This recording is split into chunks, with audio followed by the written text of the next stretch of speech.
नमस्कार, मैं हूं संजय शर्मा। आप देख रहे हैं 4 PM न्यूज़ नेटवर्क। पत्रकारिता करना चाहते हैं आप पत्रकार हैं और सच में पत्रकारिता करना चाहते हैं तो दो विकल्प हैं। आप गोदी मीडिया बन जाइए और ढेर सारी सुविधाएं हासिल कीजिए, या फिर रवीश कुमार बन जाइए और फिर दुनिया भर में अपना सम्मान हासिल कीजिए। इस दौर में रवीश कुमार बनना एक इतिहास बनाने जैसा काम है। इस दौर में जब लोकतंत्र खत्म हो रहा है, अभिव्यक्ति पर अंकुश लग गया है, उस समय में रवीश कुमार की बातें अब दुनिया सुनने लगी है। कितने गौरव की बात है कि अब टोरंटो में एक पिक्चर बनी और पिक्चर दिखाई गई और रवीश कुमार के ऊपर थी और पूरा हॉल भरा हुआ था। दुनिया जानना चाहती है उस शख्स को, उस पत्रकार के बारे में जो इतने आतंक के बावजूद पत्रकारिता करता रहा। मैं रवीश कुमार नाम आता था तो लोगों के दिमाग में, जहन में एक बात उतरती थी, एक बात दिल से निकलती थी कि अब प्राइम टाइम शुरू हुआ है, कुछ सच सुनने को मिलेगा। जिस समय अंबानी और अडानी के चैनल्स, जिस समय अंबानी और अडानी की मीडिया देश भर में आग लगाने का काम कर रही है, देश भर में हिंदू मुसलमान का काम कर रही है, हिंदू मुसलमान में लड़ाई का काम कर रही है, ऐसे में रवीश कुमार का आना एक सुखद एहसास होता है। शंभुनाथ शुक्ला जी हैं, बहुत सीनियर जर्नलिस्ट हैं, बहुत सम्मानित पत्रकार हैं, कई बड़े अखबारों के संपादक रहे हैं, मेरे बड़े भाई समान हैं और मेरे को बहुत प्यार भी करते हैं। वो टोरंटो गए, उन्होंने रवीश की पिक्चर देखी और वो एक पोस्ट लिखी है। मैं पूरी पोस्ट उनकी आपको पढ़ के सुना रहा हूँ। उन्होंने लिखा, रवीश कुमार पर विनय शुक्ला द्वारा बनाई गई फिल्म आज टोरंटो फिल्म फेस्टिवल में जाकर देख कर आया। डाउनटाउन में यूनिवर्सिटी एवेन्यू स्थित स्कॉटिया बैंक के थिएटरों में ये समारोह चल रहा था। कई फिल्में एक साथ दिखाई जा रही थी। हमारी फिल्म 8 नंबर हॉल में चल रही थी। करीब 500 लोगों का हॉल पूरा भरा हुआ था। फिल्म शाम को 6:05 पर शुरू हुई और 100 मिनट की ये डॉक्यूमेंट्री 7:45 पर ख़त्म हुई। बाद में फिल्म के निर्देशकों विनय शुक्ला से सवाल जवाब हुए। विनय मुझे देखते ही अत्यंत प्रसन्न हुए और गले मिले। फोटो में मेरे साथ एक तरफ समीर लाल तो दूसरी तरफ विनय शुक्ला। ये फोटो जो आप साइड में देख रहे हैं, ये फिल्म अद्भुत और लाजवाब है। आज गोदी मीडिया के दौर में सच्ची पत्रकारिता कैसे की जाती है, रवीश उसकी मिसाल है। ट्रोल सेना उस पर मर्मांतक हमले करती रहती है, फिर भी रवीश चट्टान की तरह खड़े हैं, अपने मूल्यों और अपनी संवेदना के साथ। अब सुनिए पूरा वृत्तांत। फिल्म का वृत्तांत लिखा है शंभुनाथ जी ने। नमस्कार, मैं रवीश कुमार। कल शाम को 6 बजे हम टोरंटो डाउनटाउन के स्कॉटिया बिल्डिंग में पहुंचे, तब नीचे एक काफ़ी लंबी कतार में हम भी लग गए, लेकिन हमारी फिल्म का समय हो रहा था, इसलिए जब वहां खड़ी मैनेजर से बात की तो उसने सीधे ऊपर जाने को कह दिया। ऊपर हॉल नंबर 8 में हमारी फिल्म शुरू होने वाली थी। हॉल के मुख्य दरवाजे पर सन्नाटा था, इसलिए लगा कि हॉल में ज़्यादा लोग नहीं होंगे और आराम से पीछे बैठकर फिल्म देखेंगे। मगर अंदर घुसे तो पाया कि हॉल पूरा भरा हुआ है, कहीं कोई सीट ही खाली नहीं है और हमें सबसे आगे बैठना पड़ा। कोई 55 साल बाद इस तरह फिल्म देखना मजबूरी थी। फिल्म शुरू नहीं हुई थी और लाइटें जल रही थी। एक नज़र पीछे घुमाई तो 70% गोरे गोरियां, कुछ चीनी, जापानी और कुछ अफ्रीकी भी। देर तक नजरें गड़ाने पर पाया नहीं कोई हम जैसे हिंदी पाकी भी हैं, पाकिस्तान के भी लोग हैं। 5 मिनट बाद लाइट गुल और एक गोरे ने आकर इंडिया के टीवी एंकर रवीश कुमार के बारे में बताया। कुछ विज्ञापन आए और फिर आवाज आई, नमस्कार, मैं रवीश कुमार। ऐसा लगा कान में अमृत की बूंदें झरी, गोरों के मुल्क में हिंदी की गूंज। दिल्ली के ग्रेटर कैलाश स्थित एनडीटीवी का ऑफिस दिखा। प्रियदर्शन, निधि कुलपति, सुधीर महपात्रा, सुशील बहुगुणा दिखे। इसके बाद शुरू हो गई फिल्म। ये फिल्म 2014 से 2019 के बीच के काल की है। देश में एक ऐसा माहौल है जिसमें ना रोजगार है, ना लोक कल्याण है, ना किसी को इस माहौल पर टिप्पणी करने की आज़ादी। अन्य सारे टीवी एंकर सुधीर चौधरी, अर्नब गोस्वामी, अभीश देवगन एक ही रागल आपके दिखाई पड़ रहे हैं कि जोर से बोलो मोदी के राष्ट्रवाद की जय और इसका विरोध करने पर वाले लोगों की छह। उनके सुर में सुर मिलाते सड़क छाप लोग भी हाथ मिलाते हैं, जिनके पास रोटी तो नहीं है लेकिन बोटी तो है, बोटी मुसलमानों के खिलाफ आग उगलने की। रोजगार की बात करने वाले रवीश कुमार को फोन पर धमकाने, माँ बहन की गाली देने और उन्हें काट डालने जैसी बातें करने की। रवीश धमकियों की परवाह तो नहीं करते और ना ही चिंतित हैं, बल्कि उनसे फोन पर वह मजे ले लेते हैं। एक देशभक्त तो कहते हैं, अच्छा मुझे तुम सारे जहां से अच्छा हिंदुस्तान हमारा सुनाओ। देशभक्त दूसरी लाइन नहीं बोल पाता, लेकिन रवीश को गाली देने में उसकी जबान नहीं रुकती है।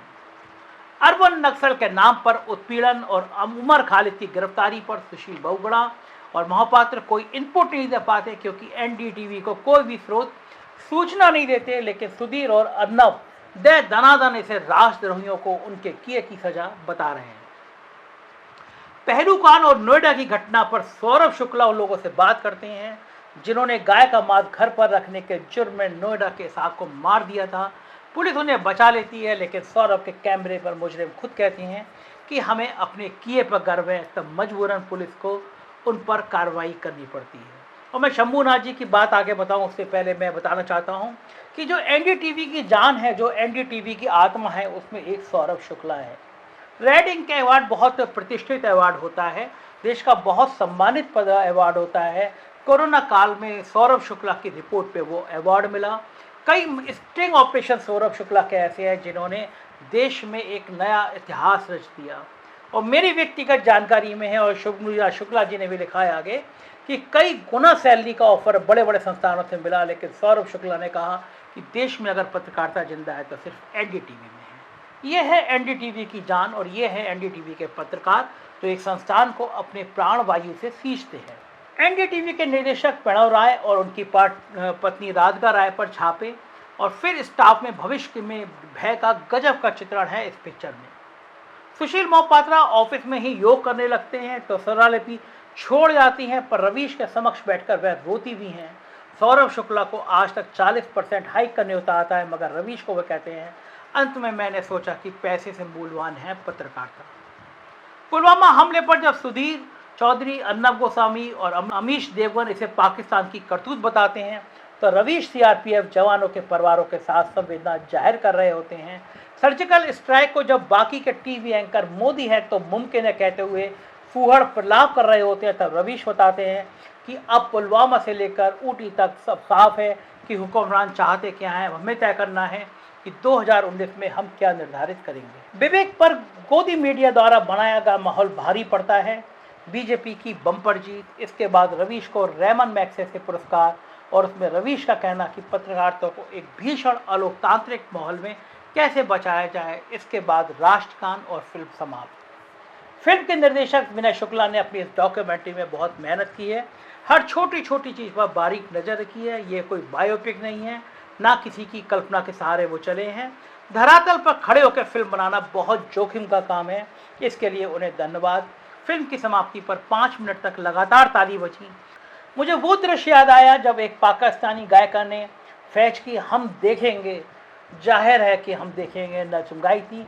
तो जैसे ही उन्होंने बोला जब ताज उछाले जाएंगे और तख्त गिराए जाएंगे, तो 10 मिनट तक लोग तालियां बजाते रहे। फिल्म की समाप्ति पर मैं फिल्म के निर्देशक विनय शुक्ला से मिला तो नाम सुनते ही वो गले मिले और बोले, रवीश जी ने आपके बारे में बताया था। फिल्म की टिकट हमारे दोस्त और मशहूर ब्लॉगर समीर लाल जी ने पहले से मंगा ली थी। वो अभी 9 तारीख को विपश्यना पे योग करके लौटे थे और शाम 4 बजे घर आ गए थे। ये शंभूराज शुक्ला जी ने रवीश के बारे में लिखा है। उस फिल्म को देखने टोरंटो में गए थे और फिल्म को देख के उन्होंने ये लिखा है। इस फिल्म के रिलीज होने के बाद में रवीश कुमार ने एक ट्वीट किया है, एक फेसबुक पे लिखा है, बधाई विनय, आपकी टीम के काम को इतना पसंद किया गया, शानदार। फिल्मी दुनिया को एक दमदार फिल्मकार मिला है जो एक किरदार को 2 साल तक केवल देखता रहा।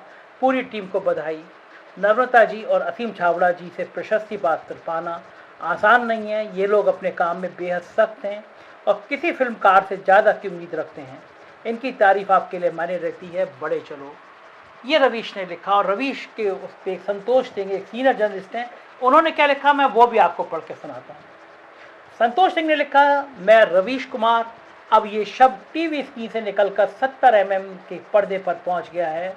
ये आज भारतीय समयानुसार सुबह 3 बजे रवीश कुमार की पत्रकारिता जीवन पर आधारित फिल्म टोरंटो फिल्म फेस्टिवल में रिलीज हो गई। हिंदी पत्रकारिता के लिए और हिंदी माध्यम से पत्रकारिता करने वाले पत्रकारों के लिए ये बेहद ही गौरव का क्षण है। उम्मीद करते हैं ये फिल्म भारत के सिनेमा हॉल में भी जल्दी देखने को मिलेगी।